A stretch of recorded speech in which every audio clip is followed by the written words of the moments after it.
Assalamualaikum warahmatullahi wabarakatuh. Perkenalkan, nama saya Zainab dari kelas MBS 5B. Di sini saya akan menjelaskan terkait dengan materi tentang komunikasi pemasaran untuk memenuhi salah satu tugas pada mata kuliah komunikasi pemasaran atau untuk memenuhi ujian tengah semester pada mata kuliah komunikasi pemasaran. Yang pertama yaitu mengenai komunikasi pemasaran atau konsep dasar dari komunikasi pemasaran itu sendiri. Nah, seperti yang kita ketahui, konsep dasar dari komunikasi pemasaran ini secara umum adalah komunikasi atau proses pertukaran informasi antar manusia yang nantinya akan menimbulkan suatu interaksi atau reaksi. Nah, tujuan dari komunikasi itu sendiri tentu tergantung dari individu masing-masing atau alasan mereka melakukan komunikasi itu sendiri. Nah, dalam melakukan suatu komunikasi tentu melewati berbagai macam proses terlebih dahulu.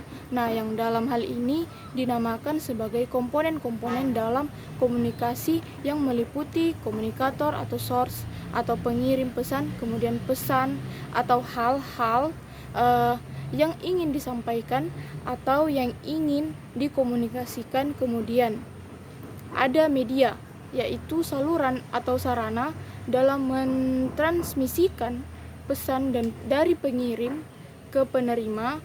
Nah, kemudian ada komunikan, yaitu penerima pesan selanjutnya.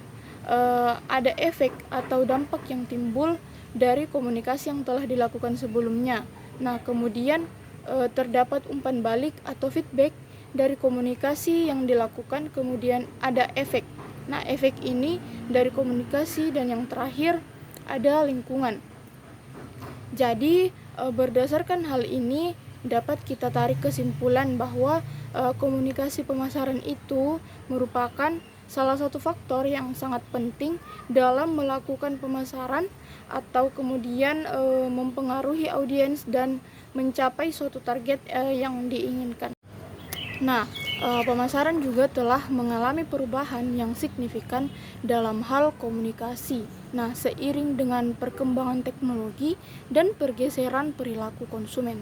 Nah, salah satu perkembangan dari komunikasi pemasaran adalah perkembangan media sosial. Nah, yang mana media sosial ini telah mengubah cara komunikasi pemasaran dilakukan.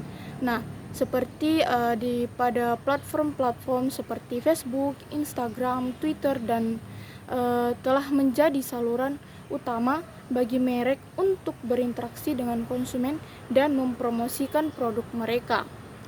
Nah, melalui media sosial, merek dapat mengirim pesan langsung kepada konsumen. Nah, memperoleh umpan balik secara real time dan membangun hubungan yang lebih pribadi dengan audiens mereka. Berikutnya itu ada perencanaan komunikasi pemasaran. Nah, perencanaan komunikasi pemasaran ini adalah proses dalam komunikasi pemasaran dalam merencanakan dan mengatur komunikasi yang dilakukan oleh suatu perusahaan atau organisasi untuk mencapai tujuan pemasaran. Nah, tujuan utama dari perencanaan komunikasi pemasaran adalah yang pertama itu membangun kesadaran merek, yang kedua mempengaruhi persepsi konsumen, yang ketiga mendorong tindakan yang diinginkan seperti pembelian produk atau layanan.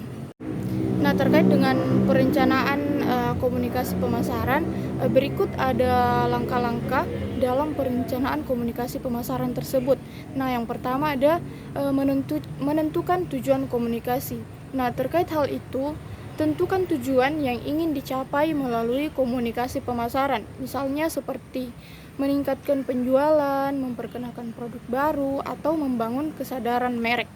Nah, yang kedua ada identifikasi target audiens. Nah, di poin ini kita harus mengenali siapa target audiens kita. Kita harus memahami karakteristik demografis, preferensi, dan kebutuhan mereka. Nah, ini akan membantu kita dalam mengarahkan pesan dengan lebih efektif. Berikutnya yang ketiga ada menentukan pesan dan nilai.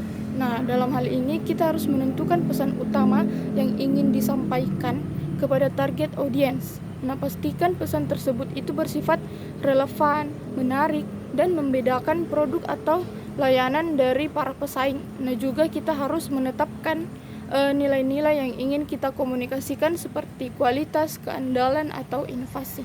Yang keempat ada pilih media komunikasi. Nah, di sini pilih media komunikasi yang tepat untuk menyampaikan pesan kepada target audience. Nah, kita harus mempertimbangkan saluran tradisional seperti iklan cetak, televisi, radio, serta saluran digital seperti situs web, media sosial, atau kampanye email. Yang kelima ada menentukan anggaran komunikasi. Nah, kita harus menetapkan anggaran yang tersedia untuk komunikasi pemasaran. Nah, pastikan juga alokasi anggaran sesuai dengan tujuan dan prioritas bisnis yang akan dijalankan. Selanjutnya yang keenam ada membuat rencana taktik. Nah, buat rencana taktik yang rinci untuk setiap media komunikasi yang kita pilih. Nah, kita harus menentukan jadwal pelaksanaan, isi pesan, dan metrik yang akan digunakan untuk mengukur keberhasilan. Yang ketujuh ada implementasi dan pengawasan. Setelah rencana taktik dibuat, implementasikan dan monitor setiap aktivitas komunikasi, pantau kinerja kampanye, dan kita harus melakukan penyesuaian jika memang diperlukan. Yang kedelapan ada evaluasi dan pengukuran. Nah, evaluasi hasil kampanye komunikasi. Selanjutnya, kita harus menggunakan metrik yang telah ditetapkan sebelumnya untuk mengukur keberhasilan dan efektivitas komunikasi yang telah dilaksanakan. Terus kita harus mengidentifikasi peluang perbaikan dan pelajaran yang dapat diterapkan di masa depan. Terkait poin-poin yang telah dijelaskan tadi sebelumnya, jadi perencanaan komunikasi pemasaran yang efektif itu membutuhkan pemahaman yang baik tentang target audiens, pesan yang ingin disampaikan, dan saluran komunikasi yang efektif. Dengan perencanaan yang baik, kita dapat mencapai tujuan pemasaran kita dan membangun hubungan yang kuat dengan konsumen. Nah, terus ada strategi komunikasi pemasaran. Strategi komunikasi pemasaran adalah pendekatan yang direncanakan dan terstruktur dalam mengkomunikasikan pesan-pesan pemasaran kepada target audiens. Strategi ini bertujuan untuk mempengaruhi persepsi, sikap, dan perilaku konsumen agar mereka tertarik dan terlibat dengan produk atau layanan yang ditawarkan. Nah, berikut ini adalah beberapa strategi komunikasi pemasaran yang paling umum digunakan. Yaitu yang pertama, penentuan posisi merek atau brand positioning. Yang kedua ada segmentasi pasar atau market segmentation. Yang ketiga penggunaan media tradisional. Yang keempat pemasaran konten atau konten marketing. Yang kelima ada media sosial. Yang keenam ada pemasaran influencer. Yang ketujuh ada event dan sponsorship. Nah, pemilihan strategi komunikasi pemasaran yang tepat harus didasarkan pada karakteristik target audiens dan tujuan pemasaran serta anggaran yang tersedia. Selain itu, penting untuk terus memantau dan mengevaluasi efektivitas strategi yang digunakan agar dapat melakukan penyesuaian jika diperlukan. Mungkin itu saja yang sempat saya jelaskan terkait dengan komunikasi pemasaran untuk memenuhi ujian tengah semester pada mata kuliah komunikasi pemasaran. Kurang lebihnya mohon dimaafkan. Saya akhiri dengan ucapan billahi taufiq wal hidayah. Wassalamualaikum warahmatullahi wabarakatuh.